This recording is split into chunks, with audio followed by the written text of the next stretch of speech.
Bismillah, elhamdülillah, ve salatu ve selamu ala Rasulillah ve ala alihi ve sahbihi ecma'in.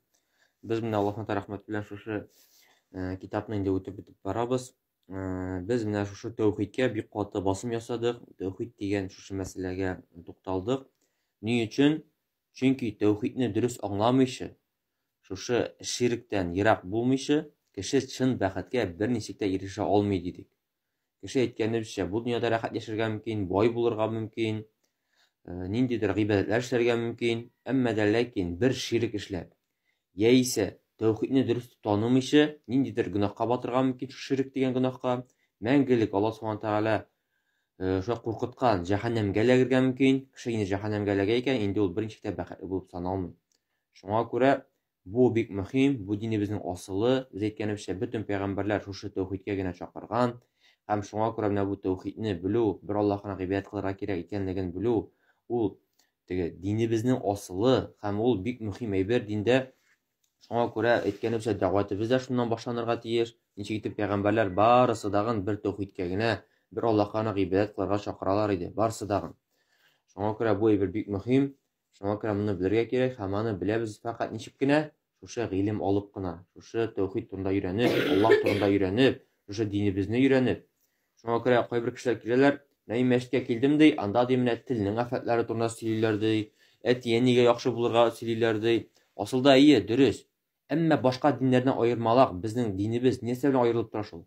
Шушы тәүхид белән аерылып тора. Бер Аллаһка гыйбадәт кылырга, башка бер нәрсәгә дә, бер кемгә дә гыйбадәт кылырга ярамый. Ягъни кеше әгәр дә чиркәүгә бара икән, яисә башка җиргә бара икән, ул әйтә, шундый вәгазьләр сөйлиләр иде ди, анда дагын, монда дагын, бер аермада юк икән дип уйлап куярга мөмкин. Юк, аерма бик зур.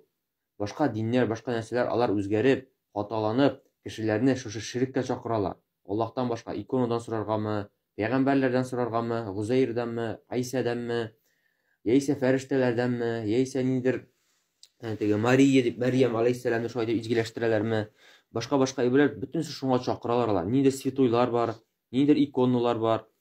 Әмма безнең ислам динендә фақат бер Аллаһка гыйбадәт кылабыз. Шул динебезнең асылы, шушы динебезнең иң мөһим шушы әркәннәреннән, иң мөһим шушы максатларыннан булып тора. Ул бер Аллаһка гына чакыру, бер Аллаһка гыйбадәт кылу, бер Аллаһ белән генә шушы барлык динебезне бәйләү бик мөһим булып тора.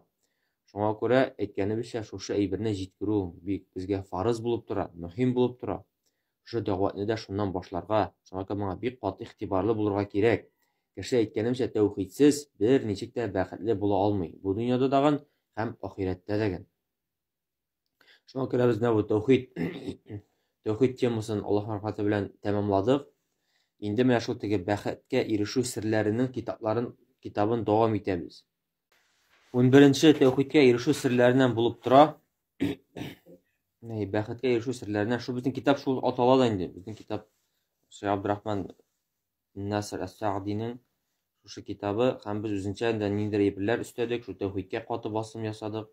Чөнки бу бик мөһим булганга күрә, безнең җирдә таралганга күрә, хаталар шушы әйбер аркасында, шунда яхшырак шушы әйберне белер өчен. Ул дөньяви мәсьәләләрдә үзеңнән түбән булган кешегә карау. Дөньяви мәсьәләләрдә үзеңнән түбән булган кешегә карау. Дини мәсьәләләрдә үзеңнән югары булган кешегә карау. Ягъни кеше мәсәлән күрәләгән, кешенең мәсәлән ниндидер машинасы бар яхшы, ниндидер өе бар. Шушы әйбергә кызыга, миндә шулар булсын иде дип, көсетлеге арта, шушы әйбергә көнләшергә мөмкин. Кеше белән дошманлашырга мөмкин. Әмма Рәсүл сәлам безне шушы әйбергә чакырган, һәр вакытта даган үзеңнән дөньяви мәсьәләләрдә түбәнрәк кешегә карарга мөмкин. Әйе, синең машинаң бар, әмма кайбер кешенең машинасы да юк бит. Кайбер кеше велосипед белән генә йөри. Кайбер кешенең бөтенләй машинасы юк. Кайбер кешенең машинасы сиңа караганда күпкә начаррак. Әмма ул дагын яши бит.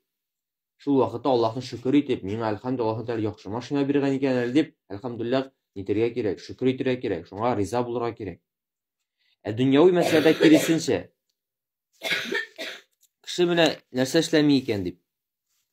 Ягъни кеше намазда да укымый икән, мәсәлән, төнге намазлар, бу кеше ураза тотмый икән, бу кеше дип түгел.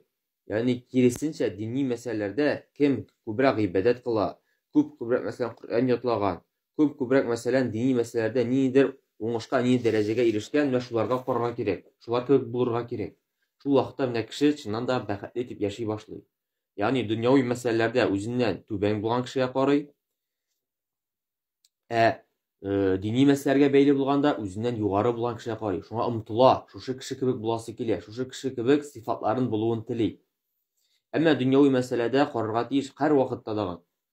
Özünün məsələsi var ikən indi biri, minə Quranda kişilərə qaraganda dağın, mənim əli yaxşı yaşayım ikən deyib uyanırğa deyiş, həm riza bulurğa, razı bulurğa deyir. Əgər də hətta больницаға da barıb qarasaq, şuşu xastaxanəyə kişilərni görəsən, kimindir ayağı üzülgən, kimindir başı jarılğan, kimindir urun üstündə gənə jata, ömür boyu tura almay. Kimindir məsələn hətta tışqa çığa almay. Şunun qədər etdirib, şuşu eybirlərni ağır, аңа şuşu eybirlər işləyir.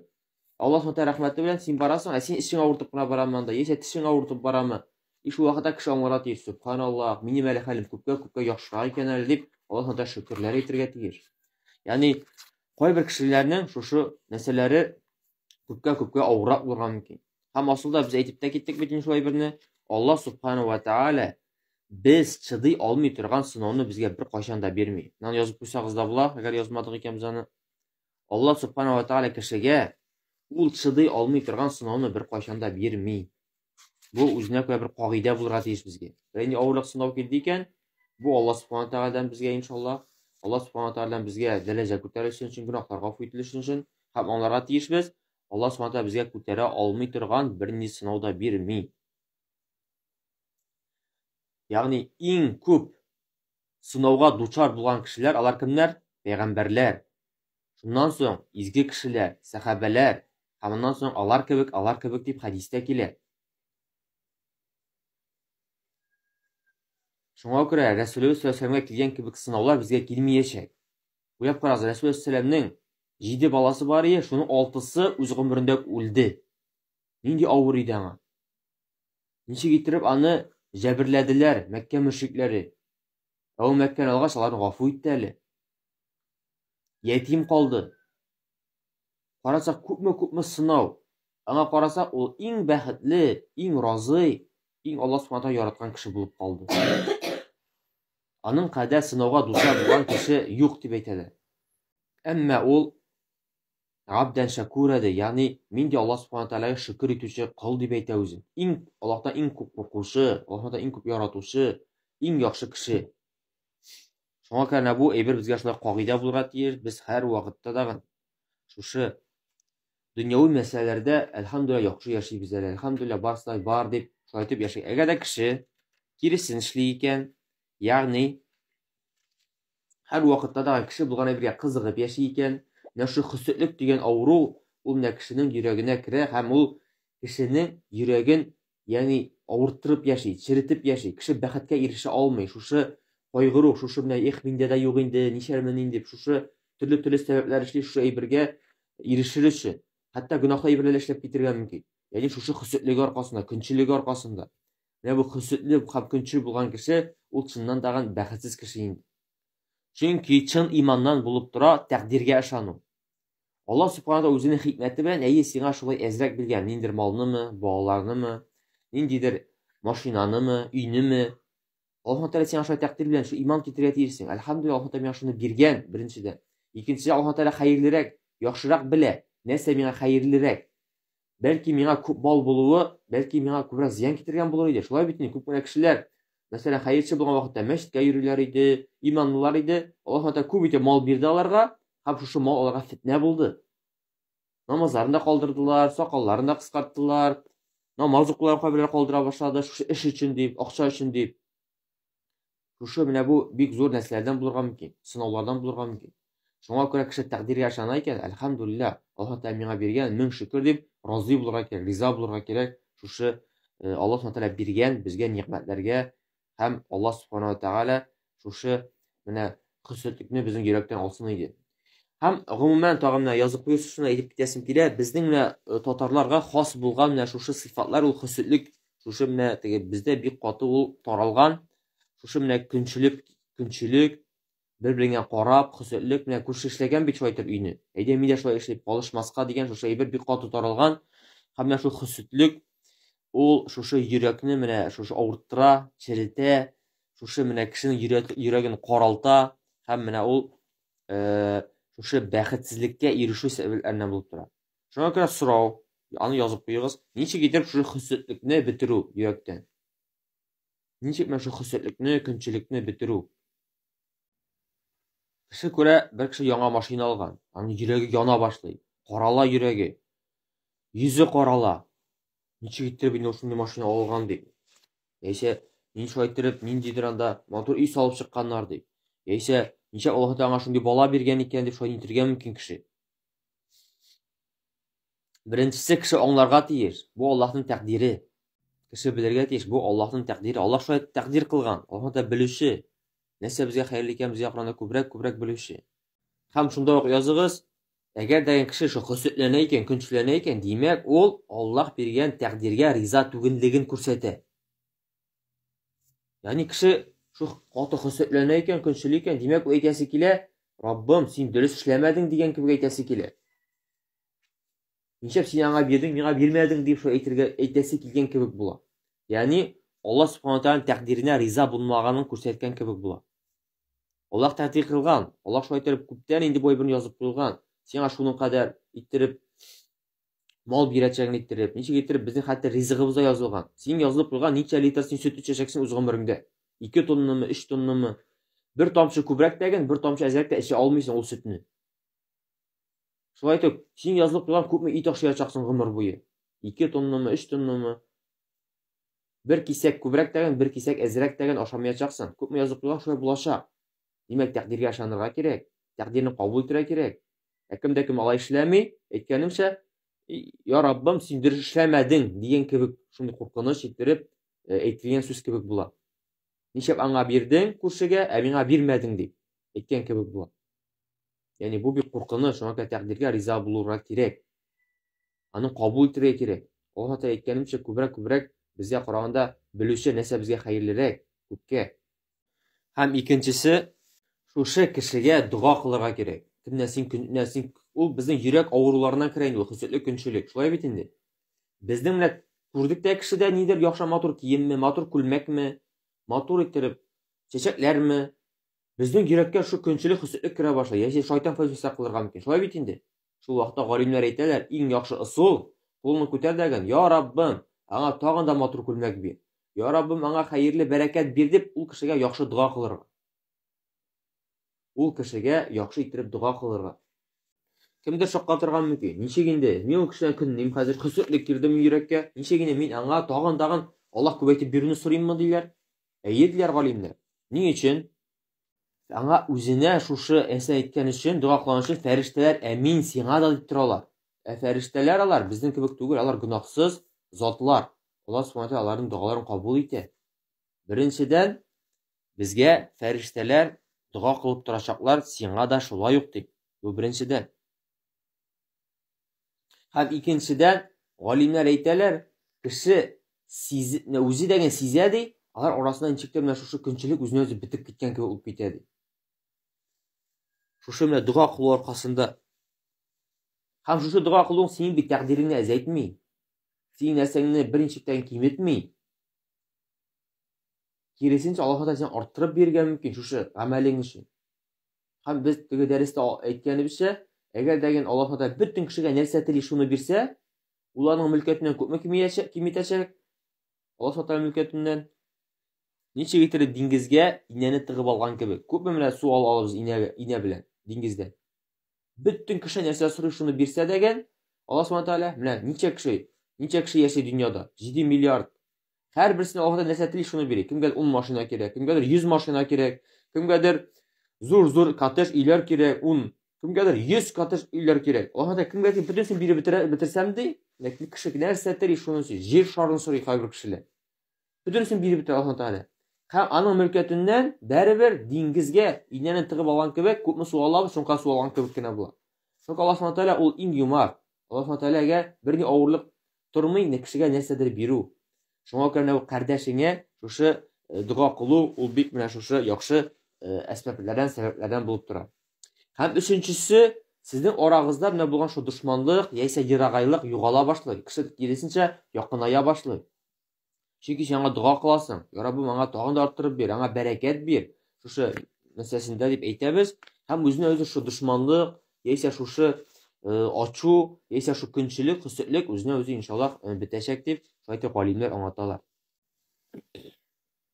Һәм бәхеткә ирешү серләренең 12-нчесе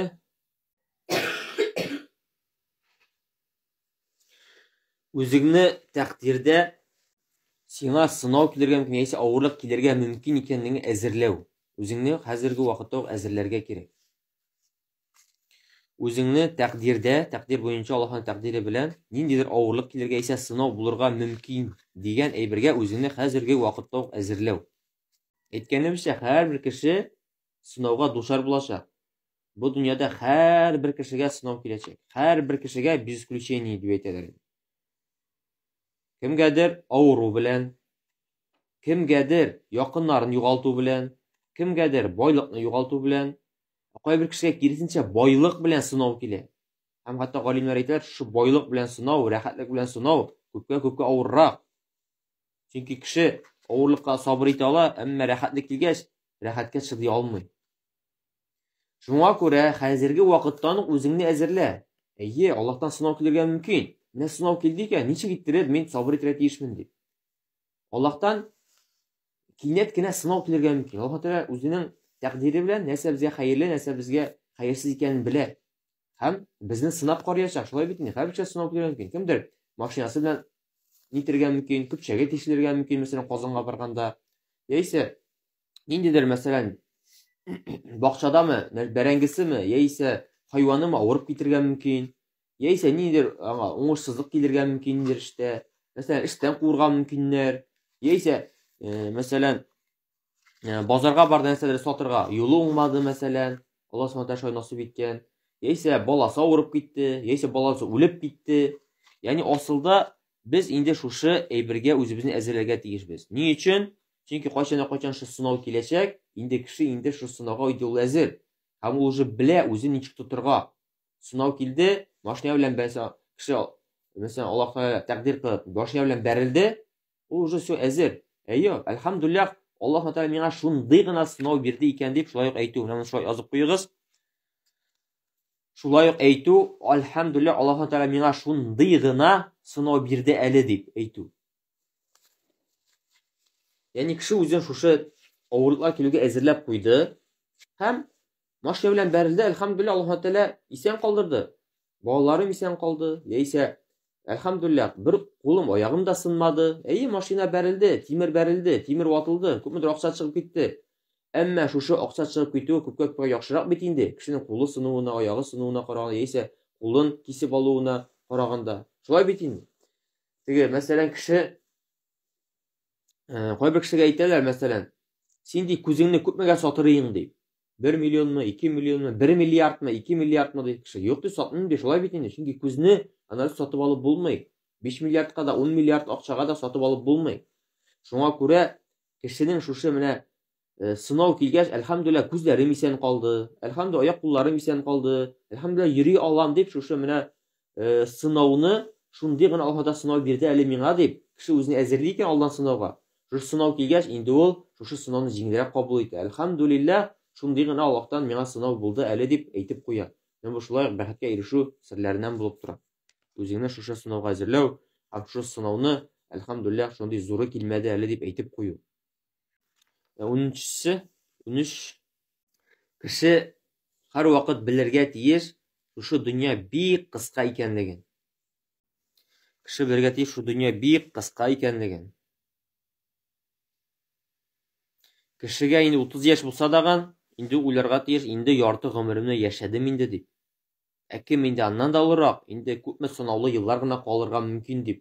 Шулай уйларга мөмкин. Шулай бит инде Рәсүл әйткән бит, мин өммәтемнең яше 60 белән 70 арасында дип. Инде олы безнең апайларыбыз инде шулай бергә якынайган уже, кем белгән, бәлки берничә ел гына калгандыр. Бәлки 5 ел, бәлки 10 ел, 60 белән 70. Менә санагыз, кем 60ка ничә яшь калды? Яисә 70ка ничә ел калды? Хәтта 30га җиткән кеше дәгән әйтергә тиеш, инде ярты гомеремне яшәдем бит инде дип, шулай бит. Ярты гына гомер яшәсе калды. Шуңа күрә шушы яшәүне дөрес яшәү кирәк. Шуңа күрә шушы кыска гомерне дөрес яшәү тиешле. Юкка барга кайгырмыйчы, юкка барга үзеңне шушы дөнья маллары белән мавыктырып, сәламәтлегеңне бетереп, гыйбадәтне калдырып, шушы бер тиен дөнья өчен, күпмедер акча эшләп алыр өчен, күпме кеше мәсәлән гөнаһка бата, алдалый, урлый. Шушы кайгырып яши, дөрес итеп яшәми. Инде безгә күпме яшисе калгандыр. Шушы вакыт гомерне, гомер булай да кыска, бу дөнья булай да кыска. Шу гомерне дөрес итеп яшәү кирәк. Дөрес итеп яшәү тиешле. Без аны һәр вакыт белергә тиеш, юкка юкка барга кайгырмыйчы. Аллаһка гыйбадәт кылып, Аллаһтан сорап, менә шу яшәү, шушы менә дөрес итеп яшәү, ул бик бәхеткә ирешү серләренең иң мөһим серләреннән шулай булып тора. 14-ші бәхеткә ирешү серләреннән булып тора. Кеше белергә тиеш. Кеше сиңа зыян эшли икән, бигрәк тә начар, усал сүзләр әйтә икән сиңа. Бигрәк тә шу сүзләр әйтү, сүзне күтәрә алмау дигән әйберләр бар. Сине мыскыл итә, сиңа нидер кушаматлар белән әйтә.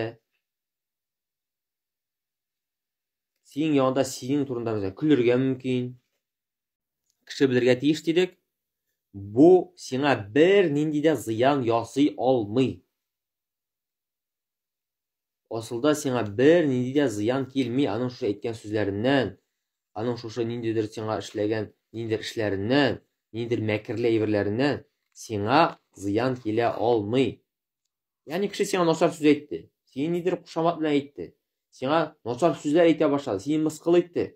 Син аңа карап, кулың киселдеме, аягың киселдеме, тормышындагы ризык әзәйдеме, син бәхетсез яши башладыңмы? Синең ниндидер, мәсәлән, малың әзәйдеме, яисә башка әйбер әзәйдеме? Асылда юк, бераз әзәймәде. Әйе, кеше начар сүз әйтте. Ничек итеп бездә шундый мәкаләләр бар бит инде. Кешенең әйткән сүзе кылыч белән кадаган караганда да авырттыра кай вакытны, шулай бит. Кеше суга караганда, сукса кеше аяк авыртмый кебек. Кеше әче телле шундый начар кешеләр булалар. Сиңа әйткән сүз белән шуның кадәр әйтеп, кәефең дә төшергә мөмкин. Шуның кадәр итеп кеше кайгырып яшәргә мөмкин. Әмма асылда кеше уйлап караса, туктта. Әйе, бу миңа начар сүз әйтте. Миңа жүләр дип әйтте, сарык дип әйтте, мәсәлән, ишәк дип әйтте. Әмма бит аңа карап, мин ишәк белән сарык булмадым. Шулай бит инде. Минем малым да әзәймәде, минем кулым да киселмәде. Һәм мин сабыр итсәм, монысы әҗер генә була бит миңа. Шулай бит инде. Рәсүләнгә күпме зыян сүз, начар сүз әйттеләр. Һәм кеше әгәр дәгән шундый аңа карап шушы аның кебек аның әрләшә башлый икән, димәк кеше инде үзенең дәрәҗәсен төшереп, шушы кеше кебек үк шушы хәлгә төшәчәк. Ягъни шушы кеше кебектән синең берни аермада юк димәк. Син шу кеше әйткәненә димәк кызып китәсең икән, шушы әйткән сүзгә сиңа шу кадәр йогынты ясый икән, димәк син аның кебек үк. Әгәр дә шундый начар әйберләр әйтәсең икән. Шуңа күрә шулай язып куегыз. Әгәр дәгән кеше безгә берәр зыян эшләде икән, без нәрсә эшләргә тиеш? Безгә Аллаһ Куръан Кәримдә әйтә, әгәр дә кешеләр сиңа берәр зыян эшләделәр икән, шуның кадәр үк зыян эшләргә безгә ул кешегә ярый. Шуның кадәр үк. Әгәр дәгән кешеләр безгә берәр зыян эшләделәр икән, безгә шушы үк зыян кебек үк аны шуны кайтарырга ярый ул кешегә. Безгә рөхсәт ителгән шәригатьтә. Бер кеше килде дә сиңа, "Эй, жүләр" ди. Бездән әйтә, үзең шундый дип әйтергә ярый. Безнең шәригатьтә рөхсәт ителгән. Әмма син жүләр, ишәк, сарык дип, инде безгә шушы әйберләргә, жүләр дигән сүзгә ниндидер әйберләрне өстәү инде ярамый. Безгә тыелган шәригатьтә. Кайбер әйтәләр, ул бит үзе башлады дип әйтәләр. Кеше сиңа сукты икән бармак белән, сиңа да шул бармак белән сугырга ярый. Әмма өстәп кыйнарга, нитергә шулай ярамый. Кеше белән сүз әйтте икән, сиңа шуны әйтергә ярый. Һәм икенчесе, әмма дә яхшырак. Шушы кеше сиңа начарлык эшләде икән, аңа яхшылык белән кайтару. Ник Аллаһ Куръан Кәримдә әйтә: ولا تستوي الحسنة ولا السيئة ادفع بالتي هي أحسن فإذا الذي بينك وبينه عداوة كأنه ولي حميم ди. Яхшылык белән начарлык беренче тәгән алар тигез булмаслар ди. Һәм әгәр дә кеше сиңа начарлык эшләде икән ди, шушы начарлыкка да яхшылык белән кайтарга тырыш ди. Һәм менә шушы сиңа булган дошман кеше көннәдән бер көне синең иң яраткан дустыңа әйләнергә мөмкин ди. Ягъни Аллаһ Тәгалә безгә әйтә, кеше сиңа начарлык эшләде икән, яхшылык белән кайтарсаң, бик яхшы була ди. Аллаһ Тәгалә ахырда әйтә: وَمَا يُلَقَّاهَا إِلَّا الَّذِينَ صَبَرُوا Әмма бу эшне эшли ала чын сабыр иткән кеше генә ди. Чын сабыр юкмы икәнен беләсең килә икән үзеңне. Менә кешегә начар эшләде икән, яхшылык белән кайтара аласыңмы? Кайтара алсаң, димәк син чын сабыр кеше. وَمَا يُلَقَّاهَا إِلَّا ذُو حَظٍّ عَظِيمٍ. Һәм чын иман әһеле, чын мөмин, чын шушы ниндидер Аллаһ Субхану Тәгаләнең шушы нәрсәсенә ирешкән, чын иманына ирешкән кеше генә эшли алады. Ягъни шушы эшне начарлыкка яхшылык белән кайтара алу эшен чын сабыр кеше эшли ала. Беренче сыйфаты һәм икенче сыйфаты чын мөмин, чын иман әһеле генә шушы әйберне эшли ала. Чөнки ул җиңел түгел, ул бик авыр. Кеше сиңа килеп бернәрсә әйтсен, һәм син аңа яхшылык белән кайтарырга тиешсең. Сиңа зыян китерде, син аңа яхшылык эшләргә тиешсең. Чөнки Рәсүл сәлламның күршесе бар иде, Яһуди. Ул аңа җыен шакша әйберләр ташлый иде бакчасыннамы, аның нәрсәсеннәме, җиренәме. Рәсүл сәлламның. Рәсүл дәшмичә шушыны җыеп шытып куя иде.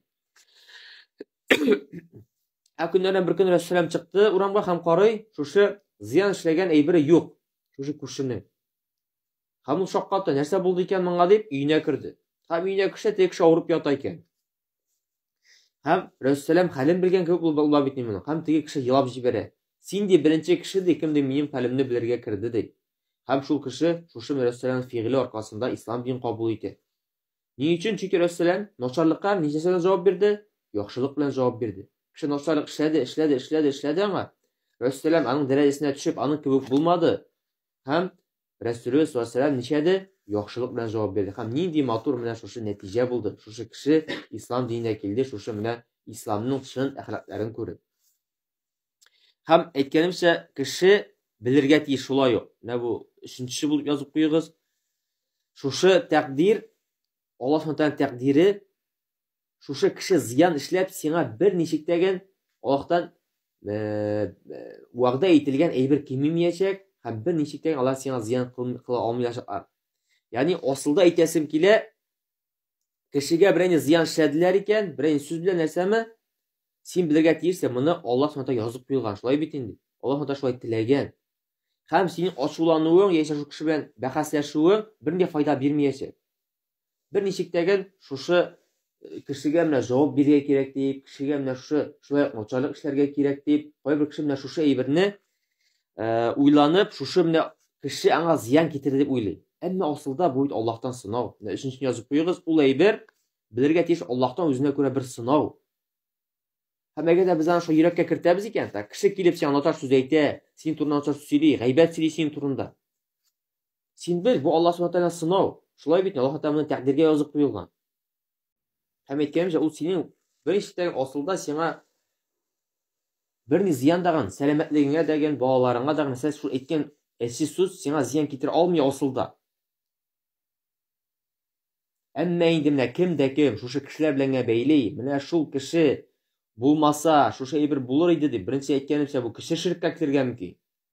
Шушы кеше аркасында гына инде дип мәсәлән әйтте икән, шушы әйбер булды дип әйтте икән, кеше ширккә булырга мөмкин, китергә мөмкин. Беренчедән. Икенчедән, шушы Аллаһ Subhanahu тәкъдиренә риза булмаганын күрсәтергә мөмкин. Бу Аллаһтан сиңа сынау итеп язылган, язылып куйган күптән. Ни өчен син бу кеше белән бәйлисең шушы эшне, шушы әйберне? Һәм кеше чыннан бу әйбергә җиңел карый башлый. Шушы кеше әйткән сүзләренә исе китми башлый. Бер көнне бер сахабәгә килеп әйтәләр. Синең турында бер фулан кеше ди, гайбәт сөйли ди. Синең турында шуның кадәр начар сүз сөйли ди. Һәм ул нәрсә ди? Минем анда ни эшем бар ди. Һәрбер кеше ахирәткә үзенең шушы букчасын дип әйтик, шушы сумкасын дип әйтик, үзенә күрә ниндидер әйбер туплый ахирәткә ди. Мин ди хәерле эшләр тупларга тырышам ди ахирәткә ди. Әмма теге кеше нәрсә тели, шуны үзенең шушы киләчәккә шушы әйберне туплый инде дип җавап кына биргән. Ягъни минем турында гайбәт сөйләүе аны миңа бернинди зыян да китерми дип әйтәсе килә шушы сахабәне. Мин ди ахирәткә ди яхшы гамәлләр тупларга тырышам ди. Ә ул кеше ди, нәрсә туплыйсы килә, шуны туплый инде ди. Тели икән гайбәт сөйли, тели икән начарлык эшли, ул шуның белән бит кыямәт көне киләчәк ди. Шуңа бу үзенә күрә бер кагыйдә булса, без рәхәт яши башлар идек. Без үзебезнең шушы ахирәткә барасы гамәлләребезне тупларга тиешбез, яхшы гамәлләрне. Теге кеше нәрсә туплый, миңа да эшем юк ди. Нәрсә туплый, шуны тупласын, аны гайбәт сөйли, миңа зыян китерми беренчедәген ди. Һәм шулай бер сәләфләрдән шулай әйтем килә, бер кеше дә синең турында да гайбәт сөйли дип әйтәләр аны турында. Һәм ул әйтә, субханаллах, бу кешегә бүләк бирергә кирәк ди.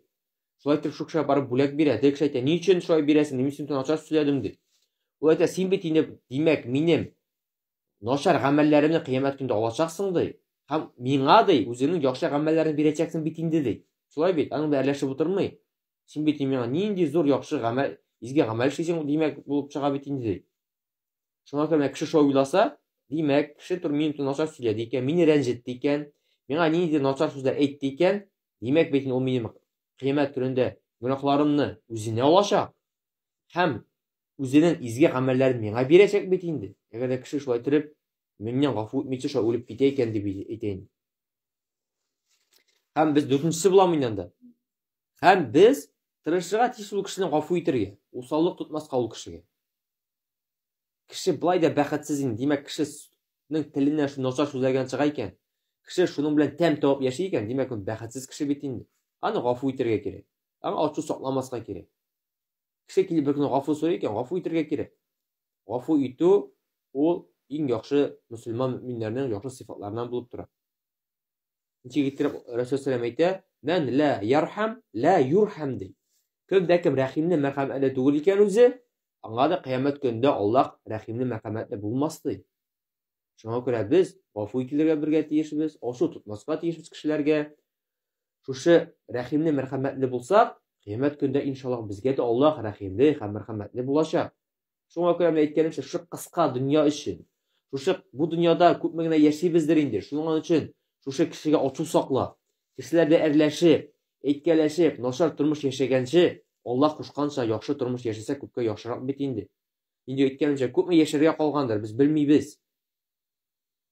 Шуңа күрә кешегә ачу тотып, ачуланып, әрләшеп, сөйләшмичә, душманнар булып, көнчелек белән, хөсүдлек белән шушы бәхетсез яшәүгә караганда, Аллаһның тәкъдиренә ышанып, бу бер ниъмәтләр Аллаһтан миңа ди. Шулай итеп, кеше начар эшләсә дә, бу Аллаһтан сынау дип, һәм шушы миңа кыямәт көндә иншалла әҗерләр булыр әле сабыр итсәм өчен дип яшәсә кеше, чын бәхетле кеше шушы булыр иде шушы кеше. Һәм 15-нче калдымы? 15-нчесе бәхеткә ирешү серләреннән һәрбер гамәлне үз вакытында кылу. Һәрбер гамәлне үз вакытында кылу, иртәгә калдырмау, башка көнгә калдырмау. Ничек итеп бездә шулай мәкаль бар, калган эшкә кар ява диләр.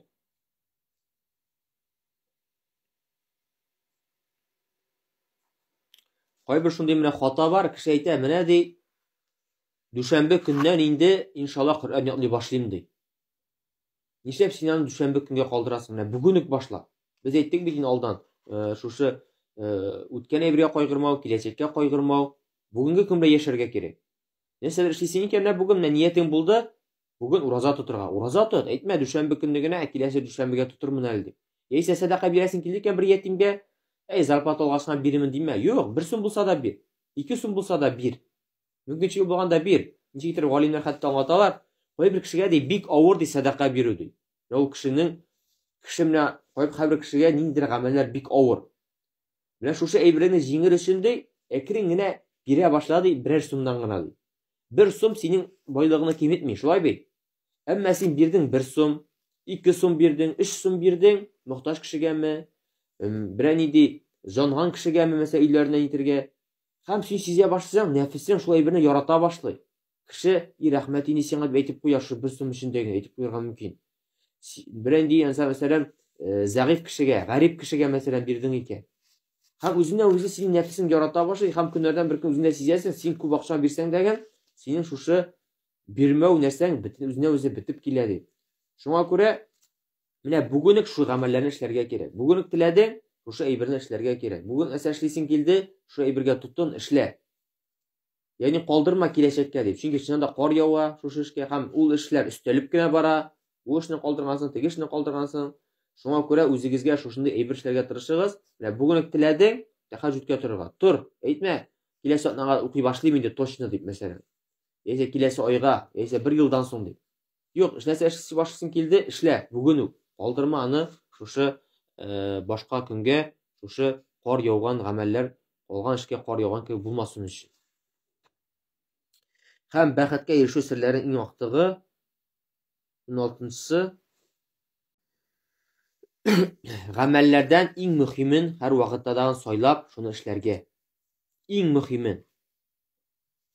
Шушы иң мөһим дигән әйберне айыра белү башка мөһим гамәлләрдән. Гамәлләрнең иң мөһимен эшләү. Менә без ширк турында үттек, тәүхид турында үттек. Biz әйтәбез, мәсәлән, кеше намаз укымый икән, мәсәлән, яисә ураза тотмый икән, ураза тот дип әйтәбез. Әйе, ул әйбер мөһим. Әмма дә ләкин кеше, мәсәлән, тәүхидне белмичә үлеп китсә, ширк белән үлеп китсә, ул әйбер күпкә куркынычрак. Шуңа күрә тәүхид мөһимрәк. Кешегә әйтергә мөмкин без, яулык яб инде дип, сакалың үстер инде дип, музыка тыңлама инде дип әйтергә мөмкин без. Әмма кеше тәүхидне белмәскә мөмкин. Шуңа күрә biz әйтмибез хәзер, әйдә инде хәзер сакалларны кисик, яулыклар япмыйк мәллә соң, яисә музыканы тыңларга ярый мәллә соң алайса дип инде, чөнки ул тәүхид кебек түгел дип әйтергә мөмкин. Юк, алар мөһим әйберләр. Әмма тәүхидне белү күпкә мөһимрәк. Шуңа күрә мөһимрәк әйберләрдән башлау тиешле үзебезгә дәге. Күпкә нәрсә мөһимрәк, шул әйбердән башларга кирәк. Шулай фарыз гамәлләр. Кайбер кеше фарыз гамәлләрне калдыра сүннәт иттереп. Сүннәт аркасында дип әйтик. Юк, бу хата булып тора. Аллаһның каршында иң яраткан гамәлләр ул фарыз гамәлләр. Аллаһ каршында иң яраткан гамәлләр ул фарыз булган гамәлләр. Аннан соң гына Аллаһның каршында иң яраткан гамәлләре сүннәт гамәлләр бара. Шуңа күрә кеше һәр вакытта үзенең тормышын шулай килергә тиеш. Иң мөһимрәк булган әйбердән башлау. Аннан соң мөһиме китә, аннан соң әзрәк булган мөһиме шулай итеп китә. Шуңа күрә иң мөһим булган әйбердән башлау тиешле һәр вакытта да. Дини вакыт нәсәдә дәгән һәм тормыш, дөнья тормышында даган шулай иң мөһим әйберләрдән башлау тиешле. Кеше менә шу бәхеткә ирешәсе килә икән, һәр вакытта даган мөһимрәк, иң мөһим булган әйбердән башласа эшен, аннан соң инде әзрәк мөһим булган, аннан соң тагын әзрәк булган мөһим әйберләргә тотынып, шул вакытта кеше чыннан да бәхетле булып яшәячәк. Әйткәнемчә, әгәр дә кеше инде шушы иң мөһим әйберне, мәсәлән, тәүхидне белми икән, намаз укымый икән, яисә ниндидер кирәкле әйберләрне эшләми икән, мөһим булган әйберләрне, иң мөһим булган әйберләрне, аның яхшы булуы, күршеләр белән яхшы мөнәсәбәттә булуы, ниндидер ятимнәргә булышуы, аның файдасы да булмаска мөмкин. Шуңа күрә кеше әйтә, кайбер кешеләр безнең җирлектә таралган, кеше әйтәсең, мәсәлән, Аллаһка кайтырга кирәк, Аллаһка гыйбадәт кылырга кирәк дип әйтә. Иң мөһиме күңелең чиста булуы. Ягъни мин Аллаһка ышанам дип, шул җитә ди. Нәрсәгә миңа намазлар укырга ди, нәрсәгә миңа тәүхидне белергә ди, нәрсәгә миңа ширкне белергә ди. Минем күңелем чиста ди, иң мөһиме ди, шул җитә ди. Юк, галимнәр әйтәләр, әгәр дәгән синең күңелең, йөрәгең чыннан да чиста икән, ул синең тышкы гамәлләрендә күренер иде ди. Әгәр дәгән тышкы гамәлләрдә күренми икән, димәк инде синең шушы йөрәгең дә чиста түгел дигәнгә бу дәлил булып тора. Димәк, син Аллаһ Субханаһу ва Тәгаләгә шушы гыйбадәткә кыла алмыйсың, шушы Аллаһ Субханаһу ва Тәгалә үзеңне бәйли алмыйсың. Һәм менә ул чыннан да чын зур бәхетсезлек, иң зур аянышларның берсе булып тора. Ул Аллаһ Субханаһу ва Тәгаләгә кеше гыйбадәт кыла алмый. Ул аны ничектер үзенең нәфсен җиңә алмый. Кайбер кеше хәтта әйтә, мин дә Аллаһка хәтта дуа кыла алмыйм ди. Без әйтик, дуа кылырга кирәк.